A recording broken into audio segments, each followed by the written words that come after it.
పాకుండలు. ఓ ఇవి కూడా నూనెతో చేసినవే. చాలా ఉన్నాయి, నువ్వు కూడా తినొచ్చు. వద్దు. రుక్కు అత్త స్వయంగా చేసింది, తినచూడు ఒకసారి. తినవయ్యా. కానీ వీడెలా మీకు తెలుసు? ఎక్కడైనా బార్లో కలిసి ఉంటారు, నాకు అప్పుడే తెలుసు. నేను వీడికి అన్నయ్యని. అన్నయ్య అంటే కసిన్. బై ద వే, మీకే డ్రింక్ ఇష్టం? Single malt. ఎప్పుడు కూడా అదే. ఓ వెరీ నైస్. ఇలా చూడు రవి, ఇతని కుటుంబం అంత పెద్ద కుటుంబం ఏమీ కాదు. వాళ్ళ నాన్న ఇరిగేషన్ డిపార్ట్మెంట్లో రిటైర్ అయ్యారు, అమ్మ హౌస్ వైఫ్. వీడు విక్టోరియాలో బిఎస్సిలో జాయిన్ అయ్యాడు. అప్పుడే ఒక లెటర్ వచ్చింది ఖరగ్పూర్ ఐఐటి నుంచి. అప్పుడే నేను చెప్పాను ఐటీ చూస్ చేసుకోరా తమ్ముడు అని. వీడు వినలేదు. వీడికి న్యూక్లియర్ ఫిజిక్స్ అంటేనే ఇష్టం.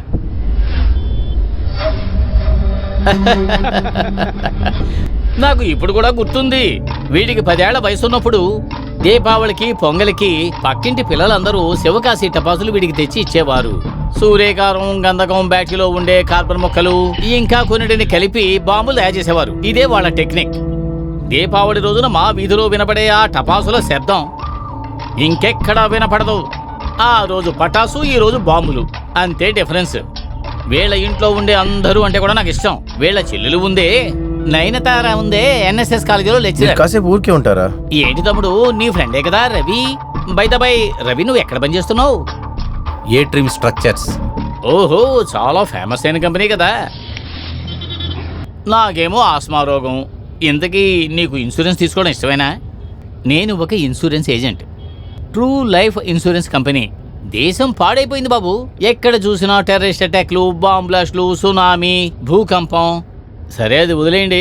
ఏదైనా బారుకు వెళ్దామా, లేదంటే ఏదైనా ప్రైవేట్ ప్లేస్? అన్నా అలాంటిదేం లేదు. మర్యాద ఎందుకురా? మనం ఇంతకుముందు కలిసి తాగింది లేదు, అది నిజమే. అయితే ఇప్పుడు ఎందుకు మొదలు పెట్టకూడదు? ఈ రోజు నరక చతుర్దశి, అమావాస్య రెండు కూడా కలిసి వచ్చిన రోజు, the day of devil. Hello, Kalyanakrishna మాట్లాడుతున్నాను.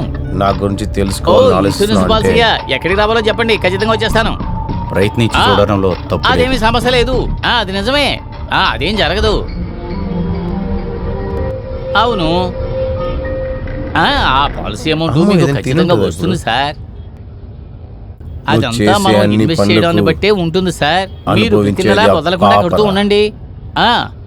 ఖచ్చితంగా ఇందులో బెనిఫిట్ ఉంది సార్. అన్నా, వీడి కూతురు బాగా డ్రాయింగ్ చేస్తుంది, స్మార్ట్ గర్ల్. అంటే మాకు చిన్న పని ఉంది పక్కన. ఓ, మీరు మీ ఇన్సూరెన్స్ ని చూసుకొని ఒక బాటిల్ కొని పెట్టేలోపు మేము వచ్చేస్తాం. ఇక్కడే పక్కనే ఒక చోటుకి వెళ్ళొస్తాం. దానికే ఉంది, నేను వెయిట్ చేస్తాను. మీరు వెళ్ళిరండి. నేను నా క్లయింట్ని చూసి బాటిల్ని తీసుకుని అదిగో ఆ జంక్షన్లో నిలబడతాను. ఆ పక్కనే ఒక బెవరేజ్ షాప్ ఉంది. క్యాష్ నా దగ్గర కార్డే ఉంది, అది తీసుకోరు కదా. తమ్ముడు నీ దగ్గర క్యాష్ ఉందా? రే లెక్క రాసుకో, నేను తర్వాత ఇచ్చేస్తానులే. ఫుడ్ మాత్రం మీరే తీసుకురండి. నేను ప్యూర్ వెజిటేరియన్, అది మాత్రం మీరు గుర్తుంచుకోవాలి. పోర్క్ ఉంటే మాత్రం కొద్దిగా తీసుకురండి. ఆపండి ఆపండి ఆపండి. సరే మీరు వెళ్ళిరండి. వీడికి ఏమైంది? ఏదో సమస్య అనుకుంటా. తమ్ముడిని ఇటువంటి మూడు నేను ఇప్పుడు చూడలేదే. ఏమైతే వెళ్ళే, మనకి మాత్రం ఒక స్మాల్ దక్కుతుంది. రైల్వే స్టేషన్లోను, సినిమా థియేటర్లోను, ఇటువంటి చోటుల్లోనూ టికెట్ తీసుకోవడానికి క్యూలో నిలబడాల్సి వస్తుంది. ఎంత జనం, ఎంత ఓర్పు. ఈ ఊళ్ళో మాత్రమే ఇలా ఉన్నారు. బాబు, కేరళలో జింక బొమ్మ వేసి ఒక బ్రాండీ ఉంటుంది. ఆ బ్రాండ్ ఇక్కడ దొరుకుతుందా చెప్పు? తెలియదు సార్. వీళ్ళంతా ఎప్పుడు బాగుపడతారో ఏమిటో. మన కార్పొరేట్ లోకంలో ఉండే పావునిచ్చిన ఆటలో నువ్వు ఎలా అంతా ఎక్కి గెలిచావనే దాని గురించి ఓడిపోయిన నాకు తెలుసు. కృష్ణమూర్తి సార్ కూడా చెప్పేశారు. ఇప్పుడు నవీన్ కృష్ణమూర్తి నా టార్గెట్ ఏంటని తెలుసుకోవడానికి అన్నయ్యతో మాట్లాడి తెలుసుకోవాలని చూశావు. పాలక్కాడ్లో ఉండే ఆయన్ని పెట్టి నువ్వు ఆడుకోవాలని చూస్తే దానివల్ల ఇబ్బంది పడేది నీ కూతురు అనేది మర్చిపో. మాకు నీ తప్పైపోయింది అబ్రహాం. నీకు ప్రమోషన్ వస్తుంది అనుకుంటున్నా.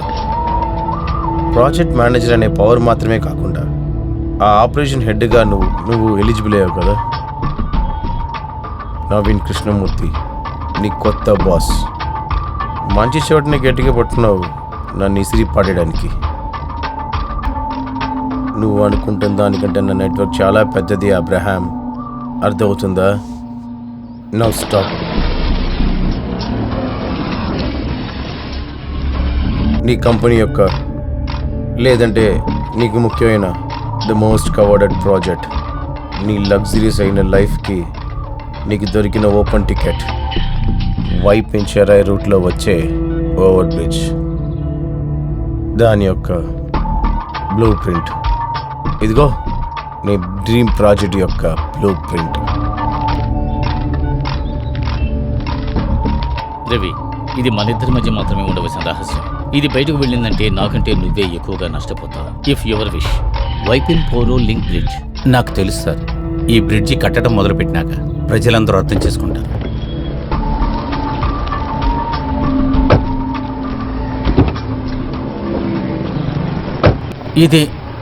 ఇదెలాగా మీకు తెలుసు? ఇది ఇలాంటి ఒక ప్రశ్న అబ్రహాం. ఈ ప్రపంచంలో ఎన్నో పెద్ద పెద్ద రహస్యాలే బయటకు వస్తున్నాయి. దానికంటే పెద్దదా ఏంటి నీ కార్పొరేట్ రహస్యం? అది ఏ బిల్డింగో తెలుసా? తెలుసు, సైనోటెక్. ఈ కంపెనీకి పెద్ద శత్రువు. భయపడద్దు, ఇది ఉట్టి కాపీ మాత్రమే. దీని ఒరిజినలే పార్వతి చేతిలో ఉంది. అలా చెయ్యొద్దు. అలా చేస్తే నాశనమయ్యేది నా కెరీర్ మాత్రమే కాదు, ఈ సిటీకే జరగబోయే ఒక మంచి పని. అది నువ్వు అర్థం చేసుకో. ఈ సిటీలోంచి ప్రజలకి ట్రాఫిక్లో ఒక రిలీఫ్. ఈ సొసైటీ మీద నీకు అంత ప్రేమ ఉందా అబ్రహాం? చూస్తే ఇలా కనబడతలేదు. సరే, అలాగైతే పార్వతికి కాల్ చేసి చెప్పు అది ఇవ్వద్దని చెప్పి. సైనోటెక్ ఎండి మాథ్యూస్ సార్ క్యాబిన్లోకి తను వెళ్లే ముందే యూ స్టిల్ హ్యావ్ టైం.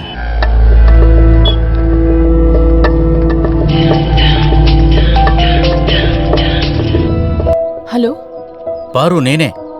ఆ ఎన్వలప్ ఇవ్వక. ఏమంటున్నారు? ఎన్వలప్ అక్కడ ఇవ్వద్దు. వారు చెప్పింది మనం చేసి తీరాల్సిందే. అమ్మ ఉంది, రిస్క్ తీసుకోలేం రవి. ఇది ఇవ్వడం వల్ల మనకేం నష్టం ఉంది చెప్పండి? నేను చెప్పేది విను. చేస్తాను, కానీ వాడు చెప్పింది. పారు,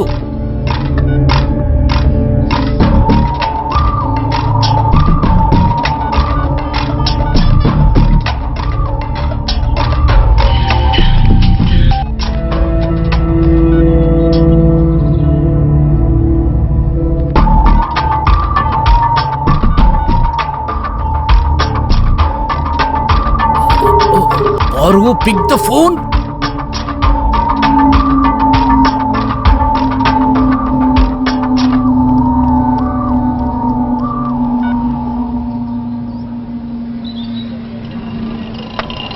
కొన్నిసార్లు దొరికే ఆపర్చునిటీస్ జీవితంలో అన్నిసార్లు దొరకవు. ఒకే రోజులోనే నీ సొంత పెళ్ళాం కూడా నేను నమ్మకుండా వెళ్ళిపోయింది. చీకటి ఎలా ఉంది, మనం ఆ ఆఫీస్ కింద వెయిట్ చేద్దాం. లేదంటే పార్వతి ఏదైనా తెలియదులో పని చేస్తే కరెక్టే కదా.